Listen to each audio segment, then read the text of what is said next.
Se a gente pudesse dar algumas dicas importantes, orientações para a prova, né, de literatura do vestibular Unicamp, o que a gente pode falar para os vestibulandos? Eu acho que para os vestibulandos tem que ficar a dica de que a literatura não é só uma leitura. Ela permite a gente acessar possibilidades que a gente não acessaria. Então leiam, não se poupem dessa experiência literária, porque as obras te permitem pensar em questões que talvez nunca você viveria. Então essa seria a minha principal dica. Entrar nesse universo tão amplo, né? Exatamente, exatamente. É um universo de muitas possibilidades que nos colocam diante de questões históricas, filosóficas, sociais, quiçá emocionais, né? E essa leitura que você faz e as respostas que a Unicamp espera de vocês vão perpassar todos esses campos do saber humano. E especificamente sobre essa obra, né, do Lima Barreto, o que chama mais atenção, ao que eles precisam ficar atentos? Eu acho que ler essa obra sabendo que não se trata de um romance tradicional e que esse romance tem traços de biografia, mas que também não é uma biografia. E ele vai tratar da vida de alguém que não é real, mas que poderia ser real, que é o MJ Gonzaga de Sá. Então, conhecer um pouco dessa personagem criada pelo Lima Barreto é também conhecer um pouquinho do Rio de Janeiro, aristocrata da época da Primeira República. Então, fiquem atentos a essas questões ali.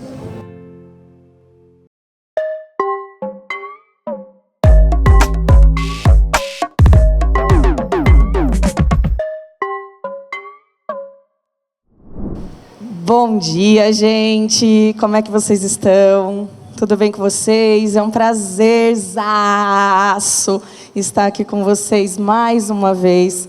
Nossa obra é Vida e Morte de MJ Gonzaga de Sá, de Lima Barreto. Talvez das três mais conhecidas do autor, a menos conhecida, né? A porta de entrada para a leitura do Lima Barreto é o Triste Fim de Policarpo Quaresma, não é a inaugural. E eu não vou nem cair na cilada de dizer que não é a obra que deu visibilidade ao autor. A gente sabe que Lima Barreto não foi um autor que alcançou sua visibilidade. Muito pelo contrário, né? Com a obra Recordações do escrivão Isaías Caminha, ele conquistou quase que o oposto de visibilidade na época em que ela foi publicada. Tanto é, vou falar um pouquinho com mais detalhes daqui a pouco, mas tanto é verdade que, em vida, ele pleiteou a entrada, né, na Academia Brasileira de Letras por 3 vezes e não conseguiu, né? E muito do que se falava na mídia, na época, nos jornais da época, inclusive referências que acabam aparecendo aqui na obra, e até dá uma impressão quase que é o Lima Barreto falando sobre o que ele vivia mesmo, e não do nosso protagonista MJ Gonzaga de Sá. Mas ele acabou sendo divulgado muito mais em relação à sua vida boêmia, suas inconsistências com o que a época da Primeira República exigia em relação à construção de uma elite, entre todas as aspas, que seria uma elite de aparências, uma elite carioca voltada, em especial, à imitação daquilo que era vivido na Europa e coisas do tipo. Então, é nesse cenário, nesse contexto, que a gente vai... Eu acho que eu não vou precisar segurar o livro o tempo todo. Tem algumas passagens que, se der tempo, eu quero falar com vocês. A gente não vai... falar exatamente de todas essas questões, mas o que der, a gente vai. Eu sempre falo um pouquinho, eu já acabei antecipando um pouco esse slide, essa sou eu, mas hoje aqui eu estou como CRI Unicamp, porque é o que me faz ser a profissional que eu sou. Eu trabalho atualmente com alunos de ensino fundamental, anos finais, e alunos de ensino médio, e trabalho um pouquinho com alunos que estão na situação de vocês, né, prestando o vestibular, mas no formato aulas particulares, né? Então, eu já caminhei bastante nesses 12 anos de sala de aula, eu me formei em 2013, talvez eu esteja errando nas contas, mas quem liga, e eu sou uma pessoa muito curiosa, né, e eu acho que a Unicamp facilita e possibilita essa curiosidade. Então, entender de onde eu vim, né? É também possibilitar que outras pessoas também estejam diante de possibilidades para onde elas vão, né? Bom, então vamos falar então desse nosso autor. Lima Barreto teve uma vida jovem, né? Teve uma vida curta. Jovem, quero dizer, uma vida curta. Ele nasceu em 1981 e aqui está escrito, vocês que não estão vendo, tá? Ele nasceu em 1881 e morreu em 1922, tá? Depois vocês ajustem aí o grau do óculos de vocês. Me perdoem aí por essa falha. Ele foi jornalista, escritor, como eu já antecipei para vocês, e ele não foi reconhecido em vida. Muito do que você lê na internet, dos vídeos que você acessa, provavelmente, de videoaulas e tudo mais, vão colocar o Lima Barreto como um eterno injustiçado. E, às vezes, eu me questiono um pouco em relação a isso. Não que ele não seja, sim, ele é. Mas o escritor, na nossa sociedade, atualmente, também é um injustiçado. Eu vou contar uma historinha que não tem muito a ver, mas eu acho que tem a ver com o que a gente quer literariamente de vocês, candidatos e candidatas a uma vaga aqui na universidade. A literatura, ela é muito injustiçada, né? O fazer literário é ainda mais. Eu, semana passada, pude participar do lançamento de um livro de uma aluna minha, pasmem, de 14 anos. Ela escreveu um livro com 8. E eu sei que ela não é a regra, muito longe disso. Ela sabe, a família dela sabe, que ela é exceção da exceção da exceção. E o curioso foi que a família dela me chamou, porque eu sou professora dela já tem 2 anos, e a gente tem uma proximidade, ela gosta muito da matéria, obviamente. E aí a família dela, a mãe dela em especial, me chamou para fazer uma apresentação dela, porque, apesar de parecer uma pessoa muito ligada e lidada com a comunicação, ela não tem muita facilidade com a oralidade, né? Então, o rolê dela é escrever. Falei, obviamente, participarei, é um prazer, é a minha primeira aluna escritora, como assim, né? Estarei lá.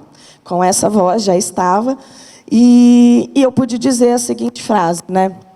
Que vocês possam entender que a literatura consiste em possibilidades. Então, a Unicamp te coloca diante de conhecer possibilidades, tá?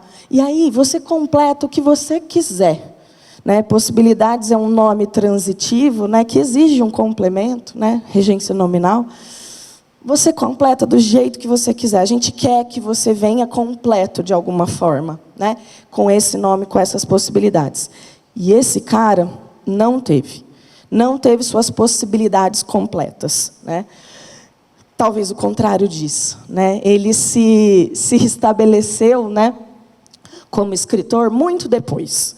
E até um jeito da gente começar a falar sobre a obra ela tem uma importância muito grande, porque traz oportunidades da gente refletir sobre o período da Primeira República, mas é também uma obra que possibilita que a gente reflita sobre questões raciais, né? E aí eu estou falando toda a obra do Lima Barreto, não só essa, tá? Mas toda ela. Então, suas contribuições, entre aspas, porque não foram em vida, ou seja, ele não foi recompensado por essas contribuições. Eu não quero dizer que todo mundo está em vida para ser recompensado, não é isso. Mas o que ele fez merecia ter sido recompensado enquanto vivo.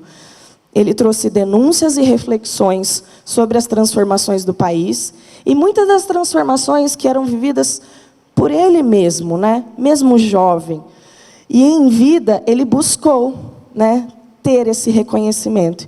E a ironia, para usar já uma figura de linguagem que ele muito se vale na sua escrita, é que ele não conseguiu.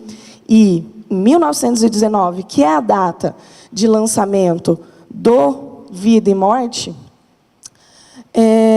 nada foi feito. Inclusive, em 1922, quando ele morre, vocês vão ver, inclusive, a notinha do jornal que foi divulgada na época, também nada foi feito. E, posteriormente, um tempinho depois, a academia deu uma... Sabe aquele lance de menção honrosa? Tipo, é bom sim o que você fez. Descanse aí. no reino dos mortos. Então é chato começar essa palestra desse jeito baixo astral, mas é importante, tá? É importante para a gente entender o sarcasmo, a ironia, e é curioso, né? Porque ano passado eu estava aqui para falar do lirismo, da até quase ingenuidade do Olavo Bilac. Hoje eu estou aqui para falar da racionalidade, do sarcasmo e da ironia do Lima Barreto. Era esse cara, se você pesquisar na internet, basicamente é essa foto que você vai encontrar, e só. Talvez uma foto invertida, né, com as ferramentas tecnológicas dá para inverter. Talvez uma meio mais, menos esbranquiçada. Talvez uma mais realista. Mas é só, né? E, mas a gente está falando de 1919, né? Gente, pesquisa outro escritor dessa época. Faz isso depois. E esse trecho não tem exatamente a ver com a obra, mas eu acho que tem a ver muito com o autor. Eu estou apostando muito, eu odeio falar isso, né? A gente não aposta, enfim, a gente te prepara, a gente te coloca numa situação de compreensão do contexto. Mas eu já falei algumas vezes do contexto em que ele vivia, e eu estou apostando muito em questões relacionadas a isso, né? Esse trechinho eu achei num dos poucos estudos que a gente acha sobre a obra, sim, específico, né? A gente até acha muito mais sobre Policarpo Quaresma, sobre Isaías Caminha, mas sobre essa obra a gente não acha muito. Quer dizer, acha até, mas não de utilidade, entre aspas, né? Porque a literatura não está aqui para ser útil, né? Ela está aqui para, enfim, existir enquanto arte. Bom, aí eu achei, está referenciado no final da apresentação, não precisa anotar, nem sugiro, inclusive, que você leia todo ele, a não ser que você queira ir para a área de letras e se interesse pelo Lima Barreto, aí fica a minha sugestão. E aí ele vai contar de uma experiência que ele teve, enquanto ele tinha 6 anos. Se você fizer as contas, foi no ano da abolição da escravidão. Então, vamos lá. Na minha lembrança desses acontecimentos, o edifício do antigo poço, hoje repartição dos telégrafos, fica muito alto, um skyscraper. E lá de uma das janelas eu vejo um homem que acena para o povo. Não me recordo bem se ele falou, e não sou capaz de afirmar se era mesmo grande patrocínio. Havia uma imensa multidão ansiosa, com o olhar preso às janelas do velho casarão. Afinal, a lei foi assinada, e, num segundo, todos aqueles milhares de pessoas o souberam. A princesa veio à janela, foi uma ovação. Palmas, acenos, com lenços, vivas. Ele não é prodígio, não escreveu isso com 6 anos, tá? Isso foi uma escritura póstuma, né? E aí ele continua. Fazia sol e o dia estava claro. Jamais na minha vida vi tanta alegria. Era geral, era total. E os dias que se seguiram, dias de folganças e satisfação, deram-me uma visão da vida inteiramente festa e harmonia. Houve missa campal no campo de São Cristóvão. Eu fui também com meu pai, mas pouco me recordo dela. A não ser lembrar-me que, ao assisti-la, me vinha aos olhos a primeira missa de Vitor Meirelles. Era como se o Brasil tivesse sido descoberto outra vez. Se a gente que leu um pouquinho da obra do Lima Barreto, e eu sugiro, né, que vocês, de fato, se puderem, leiam, né, essa, em especial para o vestibular, mas as outras, se você quiser. A gente sabe que não é sobre alegria que ele está falando, né? A gente já começa a pescar um pouquinho o sarcasmo do que ele acaba vivenciando depois. Essa é a notinha que eu falei para vocês, né? É uma notinha, assim, na proporção, no que você vê aqui, parece até grande, mas se a gente for contar, não tem mais do que 30 palavras. 50 no máximo, máximo. E só consta que ele morreu, e nesse trechinho aqui, ele está meio ruim de ler, mas eu acho que eu consigo ler para vocês. Lima Barreto, como todo mundo sabe, passou a vida na mais incorrigível das boemias. E antes, eu juro para vocês, e depois, eu juro para vocês, não tem nenhuma menção de nenhuma obra dele. É só isso, tá? Ele, até assim, a menção, né, o romancista deixou várias obras publicadas. Fim. Né? Aí, póstumamente, né, já, talvez alguém deva ter falado alguma coisa, não sei, né? Aí tem uma matéria de capa que jamais leria, né? Não dá para ler, mas vem até aqui, ó, né? Então, se a imprensa da época não conseguia ou não desejava, e aí é importante a gente fazer uma observação.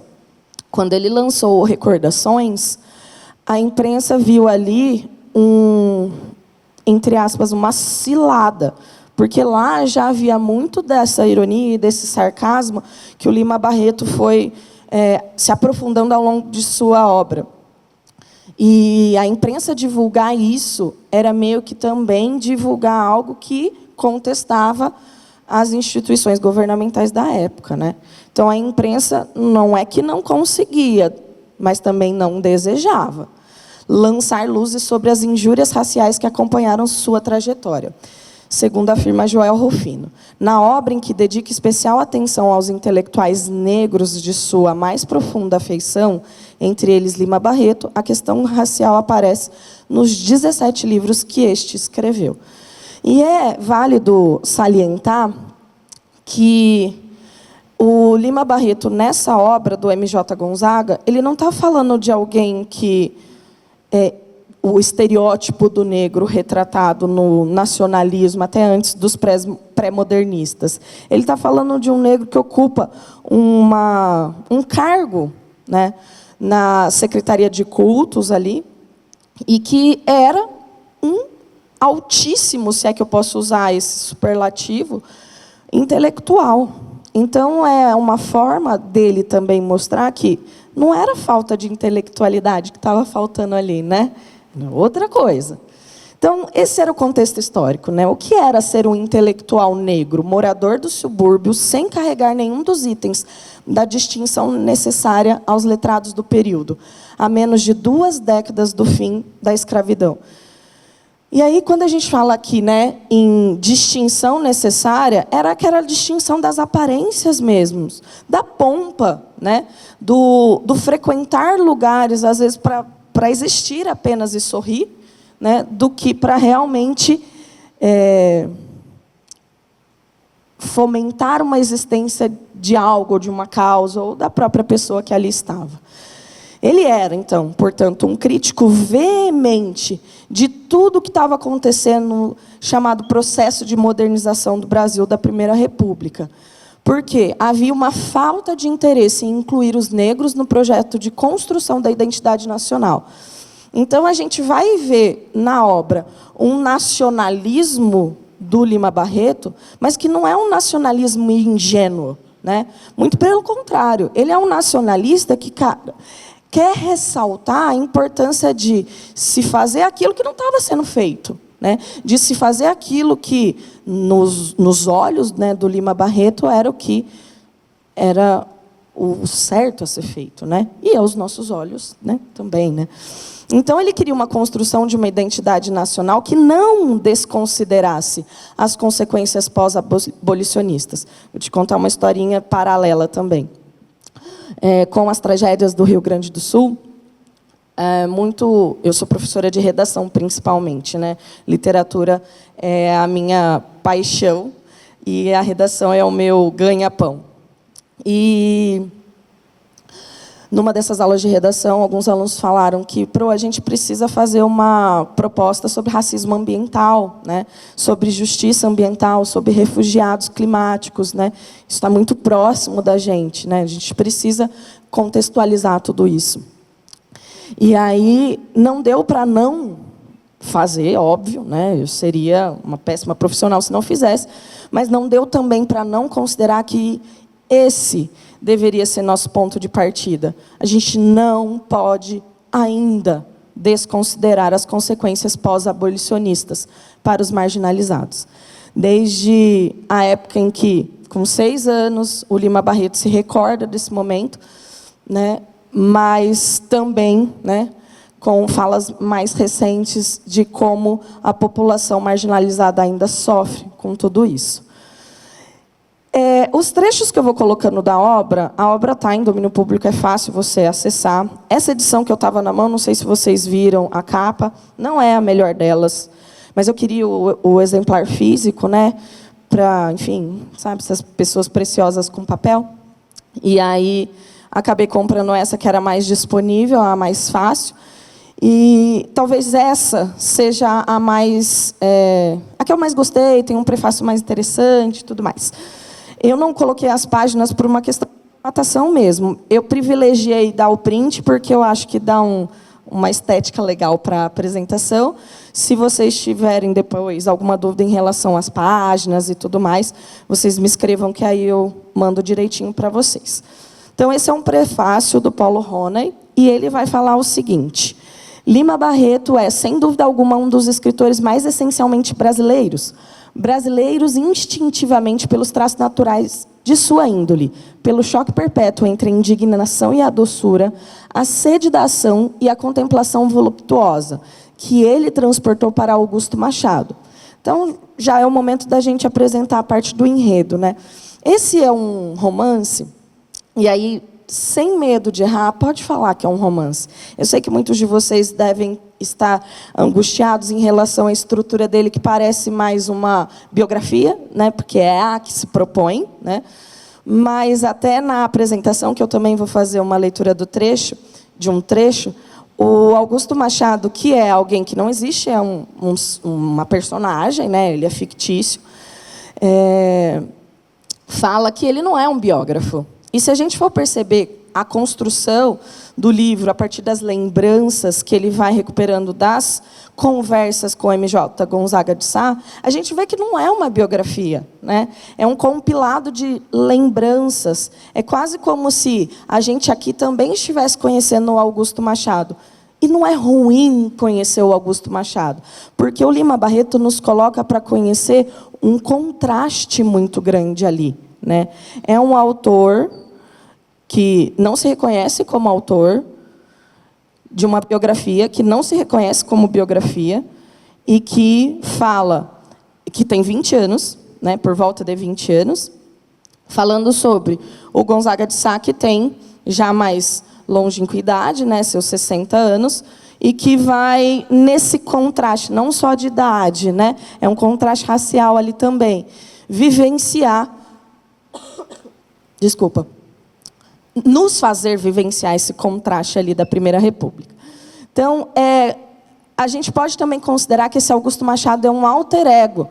Quando Augusto Machado fala, e às vezes até quando o M.J. Gonzaga de Sá fala, Lima Barreto está falando, né? Ele usa dessas personas para falar também. Não podemos considerar uma autobiografia do Lima Barreto, mas alguns momentos dá para a gente ouvir mais Lima Barreto do que o M.J. Gonzaga de Sá ou até mesmo o Augusto Machado. Então, na curiosidade pelos aspectos infinitamente ricos da vida e da sociedade do seu país, no autodidatismo, no sentimentalismo, nas exaltações fáceis que se observam nas suas personagens, e são dele. Brasileiro conscientemente na desconfiança em relação às degenerescências das culturas estrangeiras, que ele mesmo absorvera com tamanha avidez. Sua clarividente oposição às contrafações indígenas de certas correntes europeias leva-o a combater, numa antevisão quase profética, a heresia racista que anos depois se irradiaria da Europa para infestar o mundo. Da mesma forma, embora de maneira mais episódica, esboça o conflito entre a máquina e o homem numa de suas formas mais espetaculares. Eu acho que o Paulo Ronay, ele consegue nos mostrar exatamente a que veio o Lima Barreto, né? E não, eu acho que fica também muito claro que ele não vem fazer essa crítica de um jeito ingênuo, né? Muito pelo contrário, ele se apropria e às vezes até dá para ver um certo, além da ironia e do sarcasmo que aparecem ali na obra, uma raiva dele de estar retratando aquilo. Bom, não vale você considerar que é só isso que você precisa saber de Primeira República. Eu não sou professora de História, mas vale você considerar alguns tópicos. O primeiro, o que era a Primeira República? Ela abrangia o período de 1889 a 1930, e nesse período foi promulgada a primeira Constituição, 1891, estabelecendo um regime presidencialista e federativo. A gente sabe que não é o que a gente vive hoje, não é o regime que a gente vive hoje, no formato como a gente vive hoje, mas era considerado um avanço histórico ali para a época. predominava diversas revoltas e movimentos sociais. Então, já dá para perceber que não era um movimento tranquilo. Então, nessa época, aconteceu a Revolta da Armada, a Guerra dos Canudos, a Revolta da Vacina, a Revolta da Chibata. E isso refletia o período de insatisfação da população. Então, não era o Lima Barreto o eterno ingrato, né? Ele não era uma ingratidão gratuita, muito pelo contrário. Ele era uma voz ali para as pessoas que ali viviam. A economia era uma economia predominantemente agrária, inclusive a população era uma população que vivia em condições precárias, predominantemente no campo. E era importante destacar que viveu-se um período também de crise econômica, né? Estimulado ali pela crise de 1929, e aí gerando a finalização da época considerada a Primeira República com o início da Era Vargas. De novo, é só um apanhadão ali de mais de 30 anos, quase 50 anos aí, do que foi esse período histórico. No livro eu vou ver tudo isso? Não, né? O pano de fundo é o contexto. A edição, então, que vocês vão ver é essa edição que eu fui printando. Desculpa a qualidade, mas eu prezei pela estética, talvez tenha errado. Mas, de novo, se vocês tiverem dúvida, vocês me procuram. Então, o romance ele vai parodiar, né? Então, por isso eu disse para vocês agora há pouco, não tenham medo de chamar de romance, porque ele é uma paródia do gênero biografia.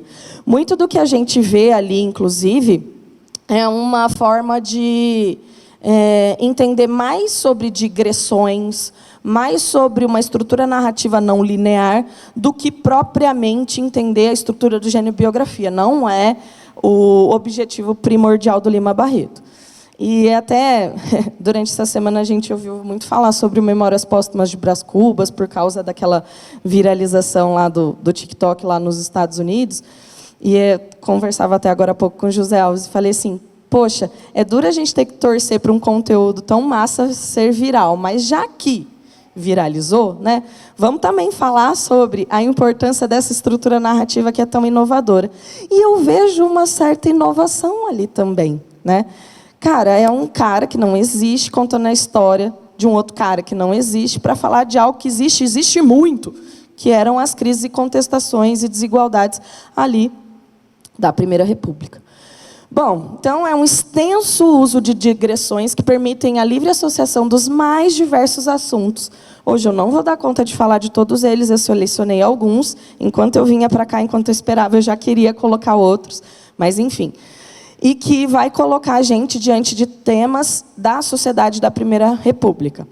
Com especial atenção, e se você puder, dê especial atenção a esses temas aqui.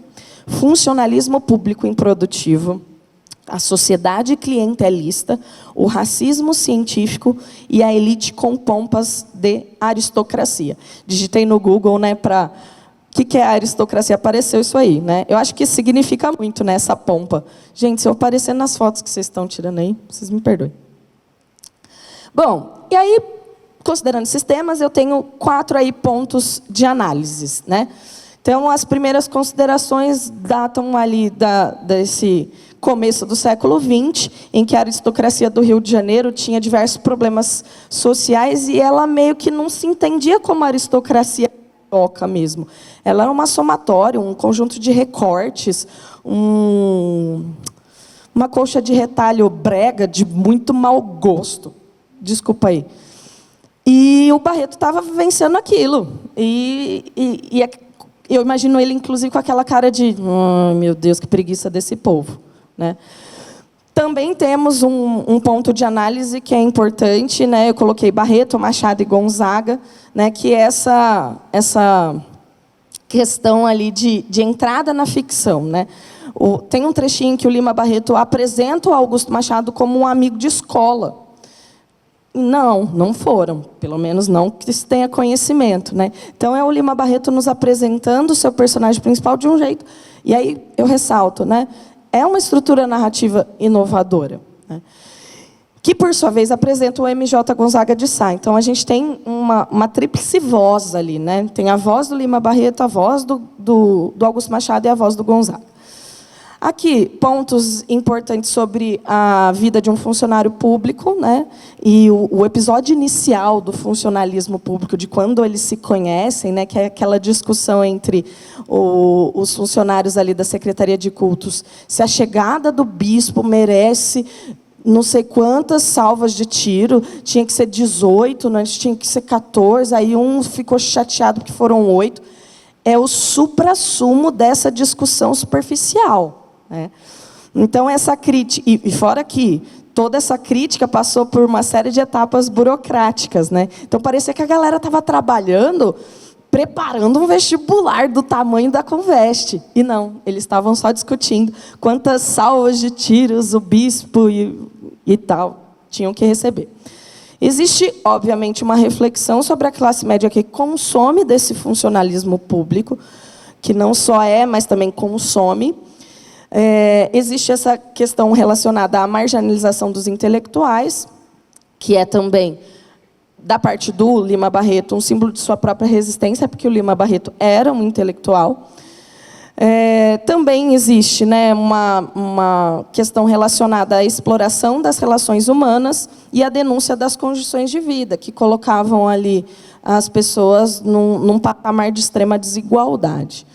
E, por último, eu já falei bastante, né, o Lima Barreto reflete sobre a profunda insatisfação que ele sente, e com um toque, né, de hipocrisia, aos sistemas corruptos, à exclusão social e a forma como a política ficava na mão de poucos, menos do que atualmente, e que colocava a sociedade brasileira da época em extrema miséria.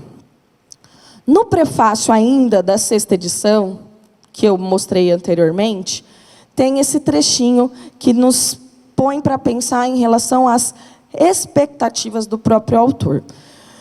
Dos romances de Lima Barreto, o que menos corresponde à ideia que se tem do gênero é, de certo, Vida e Morte, de M.J. Gonzaga de Sá. Nenhum outro surpreende tanto pela oposição aos moldes tradicionais.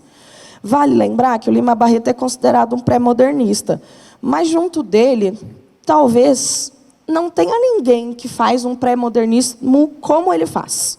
Tá? Não se preocupem muito em historiografia literária nesse momento. Eu acho que a obra do Lima Barreto não vai tocar em questões ligadas à historiografia literária. Talvez para criticar a própria historiografia literária. Ele faz algo que é quase inclassificável, mas, se a gente força um pouquinho a barra, a gente coloca ele nos pré-modernistas. O Augusto Machado, um rapaz de uns 20 anos, e seu venerando amigo, o sexagenário Gonzaga de Sá, trocarem ideias e impressões, passeando pelas ruas do Rio de Janeiro ou sentados num banco do passeio público. É importante esse trecho, porque a gente começa a perceber que é um pano de fundo que não é um pano de fundo, né? Que é quase um outro personagem da ópera, as ruas do Rio de Janeiro e as vias públicas ali que eles frequentam. Né? Alguns estabelecimentos que não são públicos, como o Café Casa Papagaio, Casa de Papagaio, ou Casa Papagaio, que aparece ali também mais para o final da obra.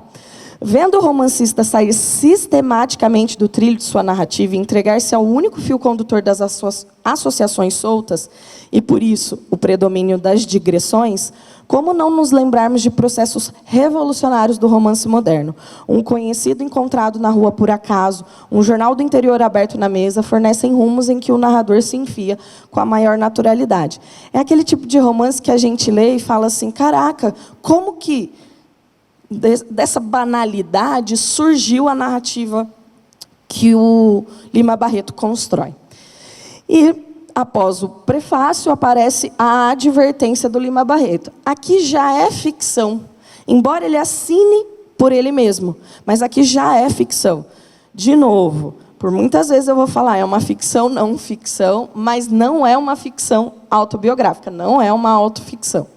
Eu sei que é confuso, mas com a minha repetição vocês vão acabar entendendo o que eu quero dizer. É uma apresentação simples, bastante objetiva, é natural, inclusive a linguagem mais objetiva do Lima Barreto, ele, embora tenha trechos de bastante descrição, não é uma descrição perdida, às vezes é uma descrição para ilustrar a pompa da época. A linguagem dele é, sim, bastante objetiva. Encarregou-me o meu antigo colega de escola, e hoje de ofício, Augusto Machado, de publicar-lhe essa pequena obra. Antes me havia ele pedido que a revisse, se bem que nela nada encontrasse para retocar. Não me pareceu de rigor a classificação de biografia que o meu amigo Machado lhe deu. O Lima Barreto mesmo diz para a gente, não é uma biografia.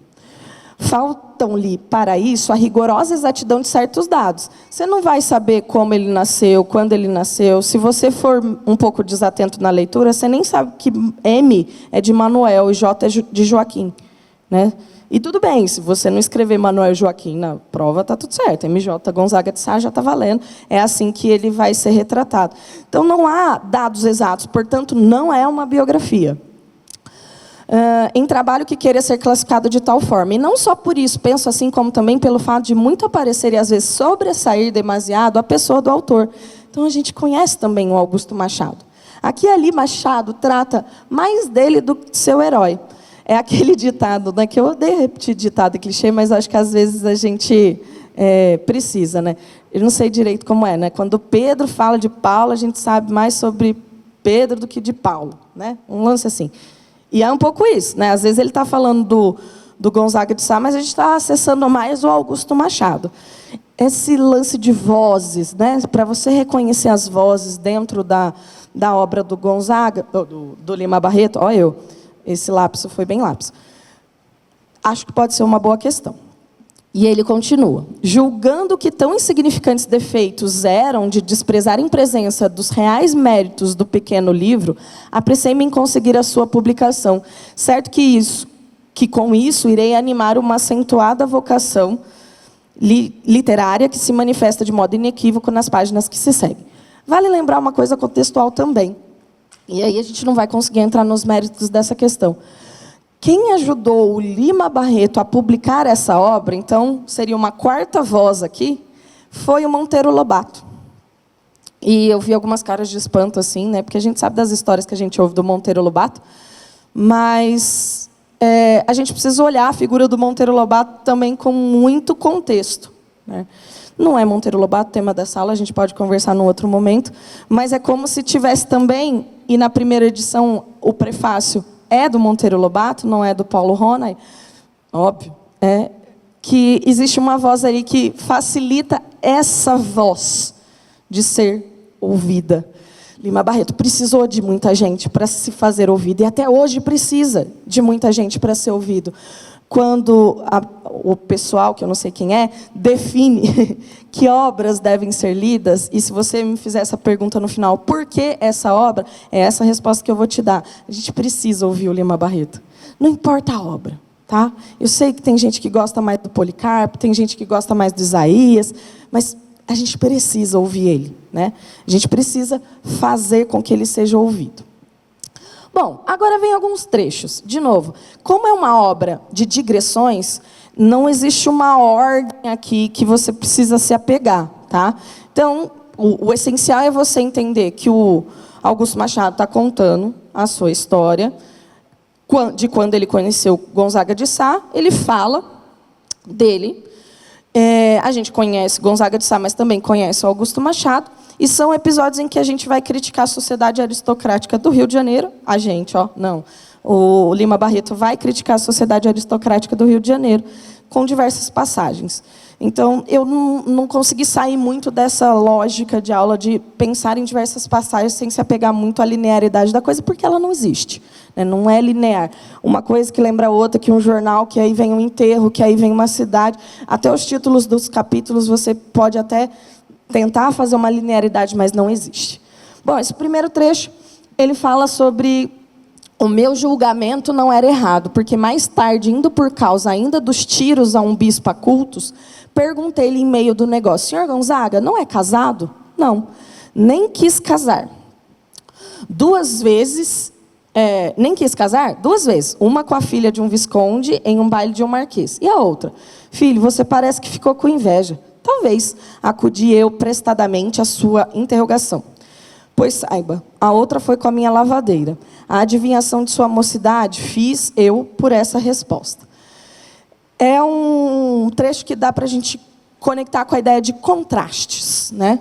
É uma vida cotidiana, é uma vida que vai, na obra a gente vai ler diálogos do cotidiano, e diálogos que voltam, se eu conseguir ser boa o suficiente para... Ai, achei na página certinho. Que volta imediatamente, a gente não vai encontrar. Essas digressões elas vão voltar um pouquinho depois.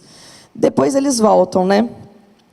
Aí, aqui a gente conhece um pouco do Gonzaga de Sá, e aqui, já na página 97, a gente vê o Gonzaga de Sá voltando à questão, quase que perguntando de volta para o Augusto Machado sobre esse mesmo tema. É um trecho um pouquinho mais longo do que esse, mas ele é bastante interessante. E o outro, mais moço, ouvia religiosamente tão transcendente Senhor. É importante dizer que o Augusto Machado é um ótimo ouvinte, tá? As ferragens do comboio faziam um ruído de ensurdecer. Nada mais escutei. Chegamos ao engenho novo. O trem parou. O mais moço então perguntou, olhando os fios de transmissão elétrica: por que será que os passarinhos tocam nos fios e não são fulminados? É que de dia a comunicação está fechada. E se não fossem os graves pensamentos que me assoberbavam naquela hora, ter-me-ia rido daquele sábio de capacidade intelectual ilimitada. Olha, um sábio de capacidade intelectual ilimitada que está ali numa posição que não é vista como uma posição social de bacana, né? O tempo todo a gente vai ver esses contrastes.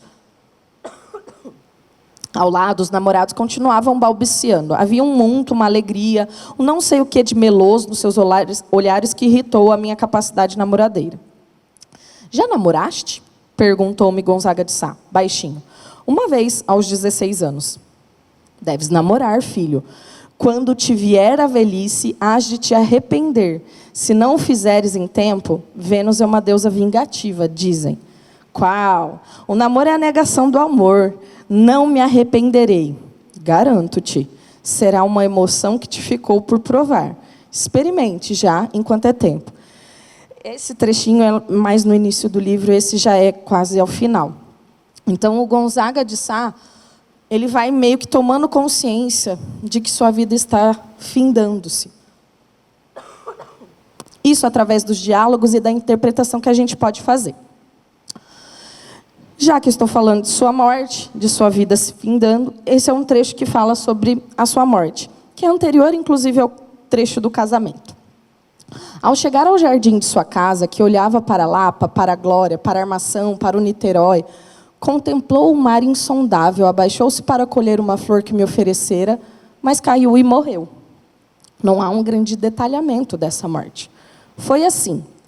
Dias depois da morte do meu amigo, com o título de O Inventor e a Aeronave, entre os papéis desencontrados que ele me legou com seus livros, encontrei uma folha de almaço, escrita de um lado e de outro. Li-a e verifiquei que se tratava de uma narração completa, embora não se dê ela toda à medida do espírito e da concepção do mundo do meu saudoso amigo.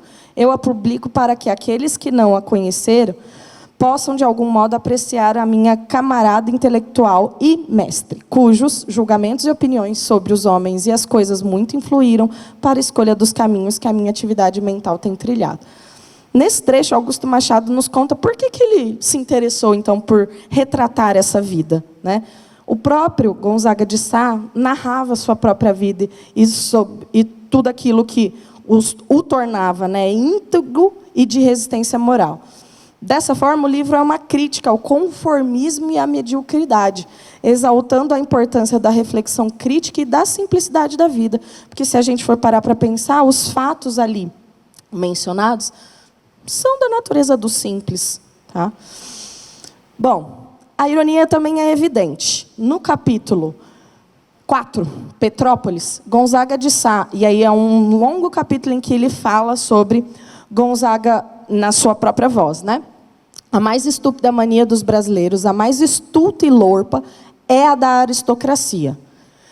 Abre aí um jornaleco desses de bonecos e logo dá com uns clichês muito negros. Olha que ninguém quer ser negro no Brasil. Dá com os clichês, ou melhor, enlace Dá com os clichês muito negros encimados pelos títulos. Enlace Souza e Fernandes ou Enlace Costa e Alves. Julgas que se trata de grandes famílias nobres. Nada disso. São doutores arrivistas que se casam muito naturalmente com filhas de portugueses enriquecidos. Eles descendem de fazendeiros arrebentados, sem nenhuma nobreza, e os avós da noiva ainda estão à rabiça do arado na velha glébia, dominho e doidos pelo caldo, doídos, né? Pelo caldo de unto à tarde. Sabes bem que não tenho superstição de raça, de cor de sangue, de casta, de coisa alguma. O Lima Barreto também não. Para mim, só há indivíduos e eu, mais do que ninguém, pois, descendo do Sas, que fundaram esta minha cidade, podia tê-las. Mas sei o que era necessário para tê-los. Então, não é aquele cara que, nós somos todos iguais, todos temos a mesma capacidade. Não é isso que ele quer dizer aqui. Mas precisamos, sim, fazer dessa nossa sociedade uma sociedade que olha para todos. Gonzaga de Sá, então, critica a obsessão da sociedade carioca pela aristocracia, apontando a ironia como as pessoas buscam distanciar-se desse ideal, dessa identidade negra, em um país marcado pela diversidade étnica.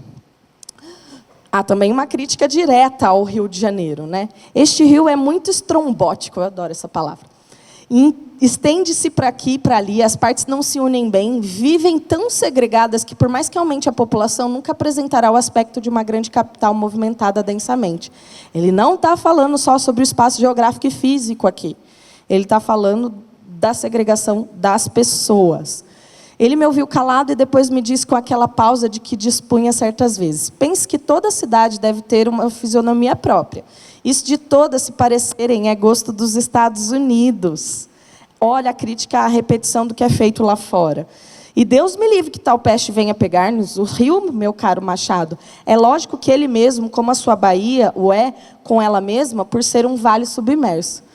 Então, há aqui uma cidade marcada por contrastes sociais, por tensões políticas e culturais, mas também uma sociedade extremamente hipócrita e superficial, que quer esse ideal de nacionalismo, de convivência entre as pessoas.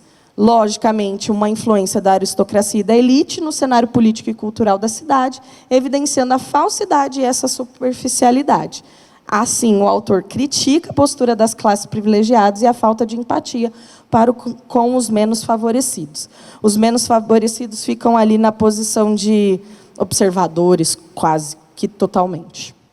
A gente já está chegando ao final. Lima Barreto não poupa o leitor de críticas a figuras,